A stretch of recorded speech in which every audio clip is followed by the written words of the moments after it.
kejadian sampai sekarang. Saya tugas di Mekah 2010, menerima jemaah haji yang pertama.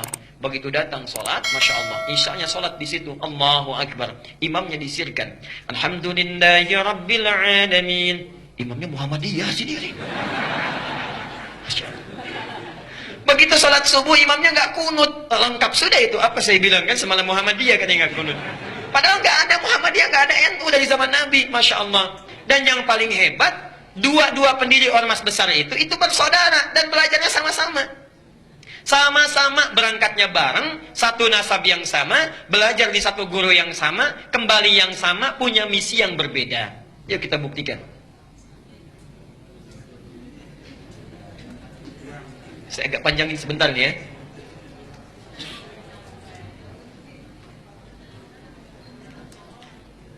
Satu, namanya Kiai Haji Muhammad Hashim Al-Ash'ari.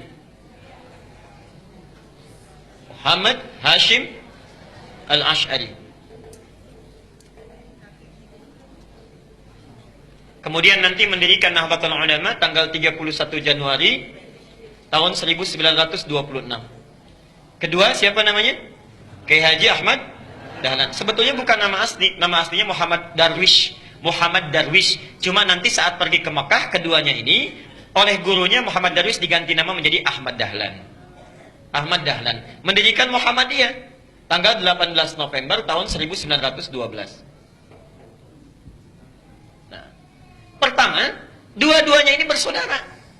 Bersaudara, ketemu nasabnya di saudara jauhnya. Muhammad Hashim Al-Ash'ari bin Abdul Wahid. Bin Abdul Wahid, bin Abdul Halim. Abdul Halim nama aslinya Pangeran Bernawa, Pangeran Benawa. Bin Abdurrahman, Abdurrahman nama aslinya Sultan Hadiwijaya, dikenal dengan Joko Tingkir. Bin Abdul Fattah, bin Abdul Aziz, bin Abdullah, bin Maulana Ishaq. Siapa Maulana Ishaq itu? Bapaknya Raden Ainul Yakin yang dikenal dengan Sunan Giri. Bertemulah nasabnya di Maulana Ishaq. Maulana Ishaq. Nanti kita jelaskan siapa Maulana Ishaq ini. Kiai Haji Ahmad Dahlan, ini nasabnya nyambung ke sini Maulana Ishaq. Kiai Haji Ahmad Dahlan bin Kiai Haji Abu Bakar, bin Kiai Haji Ilyas, bin Kiai Sulaiman, bin Kiai Murtada, bin Demang Jurang Juru Kapindo, bin Demang Jurang Juru Sapisan, bin Kiai Gerbek, bin Maulana Ishaq. Maulana Ishaq. Bertemu di sini. Ya. Siapa Maulana Ishaq ini? Adalah satu dari dua anaknya Syekh Ahmad Jumadil Kubra yang membawa Islam asalnya dari Mesir, datang dengan 8 orang temannya atas perintah dari kekhilafahan Turki supaya datang ke Nusantara memberikan nilai-nilai Islam. Namanya Ahmad Jumadil Kubra. Punya 2 orang anak, satu Maulana Ishaq, yang kedua Syarif Abdullah. Syarif Abdullah.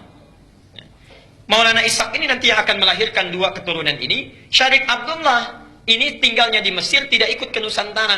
Tapi nanti pada tahun sekitaran awal abad ke-15 akan bertemu dengan seorang perempuan luar biasa yang sudah masuk Islam, anaknya Prabu Siliwangi. Prabu Siliwangi itu siapa?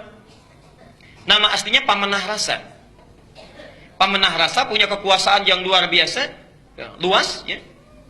Kalau dari Cirebon batas Jawa Tengah sampai dengan ke ujung wilayah Banten, ibu kotanya di Bogor. Dulu namanya Pamenah Rasa. Pamenah Rasa ini dulu inspeksi datang ke wilayah Subang pada masa itu sampai dengan ke Karawang. Di Karawang itulah bertemu dengan seorang perempuan yang bersih luar biasa, cantik, taat, sedang baca Quran. Muridnya Syekh Hasanuddin. Syekh Hasanuddin itu karena dulu menimba ilmu Qurannya di Mekah, dikenal dengan Ummul Qura, maka disebut dengan Syekh Qura. Syekh Qura. Siapa perempuan ini? Namanya Nyai Subang Larang. Nyai Subang Larang. Jatuh cinta dengan Nyai Subang Larang, menikahlah dengan beliau ini. Setelah menikah, pada tahun 1423, memiliki keturunan pertama laki-laki, diberi nama dengan Walang Sungsang. Walang Sungsang. 1426 punya anak yang kedua, perempuan, diberi nama Nyai Rara Santang. Rara Santang. 1427 lahir anak yang ketiga, diberi nama dengan Raja Sengara. Raja Sengara. Nah, kakak ini, 2 kakaknya, Walang Sungsang dengan Rara Santang, kemudian muncul satu masa ingin berhaji. Datanglah ke kota Mekah. Ya. Kemudian mereka datang ke Mekah setelah menunaikan ibadah haji, berganti nama. Ini Walang Sungsang menjadi Ki Abdullah Iman. Kan yang ini ya, Abdullah Iman namanya. Gelarnya Ki Samadullah. Gelarnya Ki Samadullah, Kiai Samadullah. Samadullah. Ini Rara Santang berganti nama menjadi Syarifah Mudaim. Syarifah Mudaim. Saat akan pulang di jalan bertemu dengan Syarif Abdullah. Syarif Abdullah langsung meminang Syarifah Mudaim untuk dijadikan istrinya. Menikahlah kedua orang ini, lantas berangkat ke Mesir. Di Mesir kemudian mereka menyatu, bersama-sama berumah tangga, melahirkan seorang anak namanya Syarif Hidayatullah.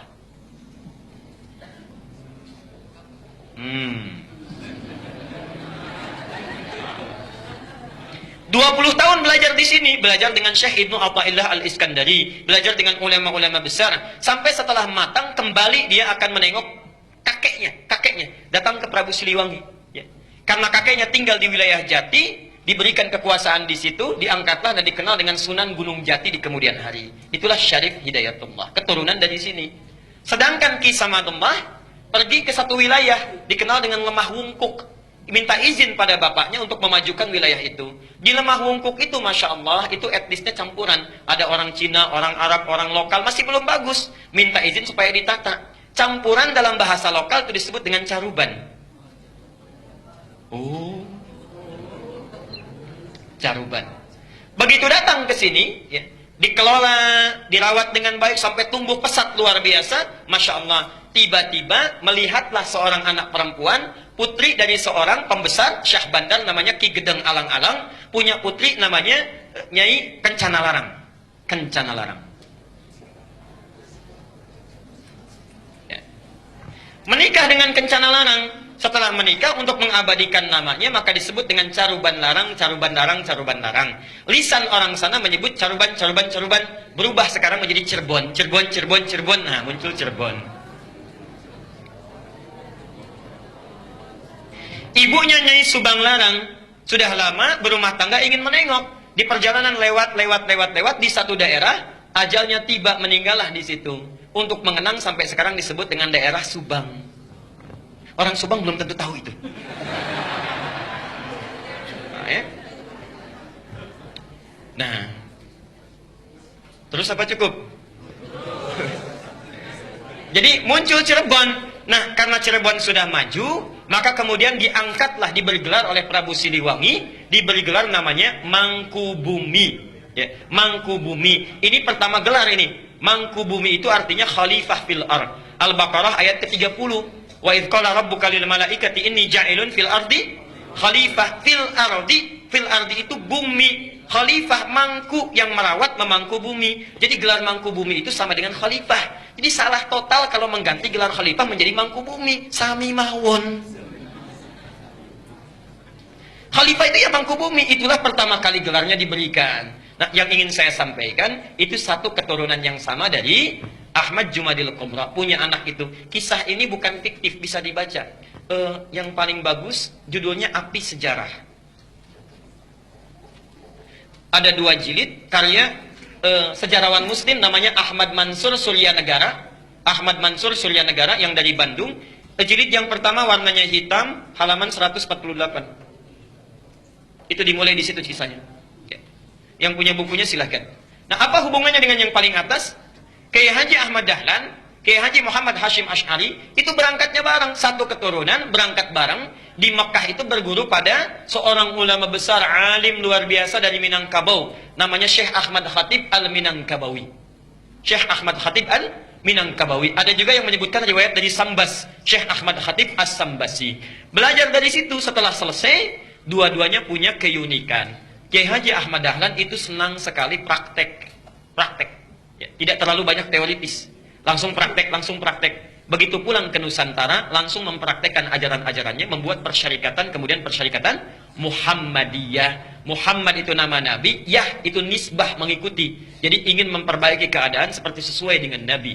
Bikin rumah sakit, bikin sekolah, dan sebagainya. Praktek dakwah. Kiai Haji Hashim Asy'ari, Muhammad Hashim Al-Asy'ari, Masya Allah, beliau itu senang nulis kitab. Beda dengan Ahmad Dahlan. Menulis kitab sampai ada 19 karya beliau dihimpun di satu kitab besar. 19 kitab. Dari mulai pertama adab dalam menuntut ilmu, kedua risalah Ahlussunnah wal Jamaah, ada kitab An-Nurul Mubin fi Mahabbati Sayyidil Mursalin, sampai 19 kitab. Masya Allah. Jadi akan menyeimbangkan, saudaranya praktek, yang satu memberikan teorinya. Itu asalnya. Dan kalau Anda baca buku aslinya, kitabnya, Masya Allah, itu sama persis, gak ada bedanya. Gak ada bedanya. Aliran-aliran menyimpang yang di Tanah Jawa disebutkan sama sekali. Misal, Risalah Ahlussunnah wal Jamaah buka halaman ke-9. Faslu awal zuhuril bid'ah fi ardi Jawa wal mubtadi'ina fiha. Pasal menerangkan tentang awal munculnya bid'ah di tanah Jawa dan siapa tokoh-tokohnya. Bid'ah yang dimaksudkan bukan fikih tapi akidah. Tapi akidah. Halaman ke-10 paragraf yang kedua, baris 1 sampai dengan baris yang keempat. Silahkan lihat. Wa minhum rafidhiyuna. Di antara aliran bid'ah itu adalah Syiah Rafidah. Syiah, ya. Beliau langsung menyebutkan, bukan saya. Beliau langsung yang menyebutkan. Asalnya semua sunni, kata beliau itu. Semua sunni. Cuma terjadi di tahun 1333 Hijrah, sama dengan 1909 Masehi. Datang tiba-tiba entah dari mana, ada satu aliran disebut dengan Syiah. Pekerjaannya, yasubbuna sayyidana Abu Bakrin wa Umar radhiyallahu anhuma. Seringkali mencela dua sahabat Nabi, yaitu Abu Bakar dan Umar. Disebutkan dalilnya, hadisnya. Kemudian halaman yang ke-11-nya, wa minhumul abahiyuna, ada aliran kepercayaan abal-abal, abahiyun, semua boleh. Siapa mereka? Yang merasa dekat dengan Allah, wasafa qalbuhu, hatinya merasa sudah bersih, jernih. Sehingga kalau sudah bersih jernih itu tidak berlaku ketentuan dan larangan. Jadi kalau nggak sholat pun nggak apa-apa karena sudah dekat dengan Allah. Gelarnya tinggi, Pak Kiai. Pak Kiai kok nggak sholat ya? Kan sudah adzan. Jasad bapak bersama adik, tapi roh bapak sedang sholat. Nah itu diantara yang kacau itu ya. Jadi larangan nggak berlaku karena sudah dekat dengan Allah. Ini penyimpangan langsung disebutkan di Quran surah ke-2 ayat 80 Al-Baqarah. Ya. Ada lagi aliran yang reinkarnasi tanasukhil arwah, ya. Bahkan ada jahlatul mutasawwifah, orang sufi yang paling bodoh, disebutkan oleh beliau. Siapa itu? Itu yang mengaku menyatu dengan Tuhan, Allah sudah menyatu dengan dirinya, manunggaling kaulah Gusti. Siapa kamu? Saya adalah Allah. Allah sedang apa? Allah sedang makan. Nah itu sudah lain. Jadi itu diantara kitab-kitab beliau. Nah, jadi tidak ada bedanya. Kisah yang terakhir yang ingin saya tutup, satu kali muridnya Kiai Haji Hasyim Asy'ari itu berkunjung ke Kauman ke Jogja. Karena Ahmad Dahlan pulang ke Kauman, Hasyim Asy'ari pulang ke Tebu Ireng ke Jombang. Datanglah dari Jombang itu, kemudian ke wilayah Kauman, dilihat di situ. Kok ini beda ya katanya. Balik lagi ke Tebu Ireng. Syekh katanya, itu ada aliran di Kauman yang menyimpang. Bagaimana caranya? Begini. Siapa orangnya? Namanya sekian. Ciri-cirinya bagaimana seperti ini? Itu bukan menyimpang. Itu saudara saya. Bantu sana balik lagi. Masya Allah. Ketika membantu balik lagi, kemudian sampai di situ berumah tangga, punya anak namanya Ahmad Azhar Bashir. Sampai kemudian jadi pimpinan pusat Muhammadiyah. Yang digantikan oleh Amin Rais, digantikan oleh Syafi'i Ma'arif, digantikan Din Samsudin. Agustus nanti mau muktamar itu. Ya, mau diganti lagi karena sudah 2 periode. Saya baca itu. Jadi saya tahu itu, ya. Sama juga NU juga begitu, sama sampai sekarang, sampai Akhil Siraj, ya. Hasyim Muzadi digantikan Akhil Siraj, sekarang mau nyalon lagi yang kedua itu, ya.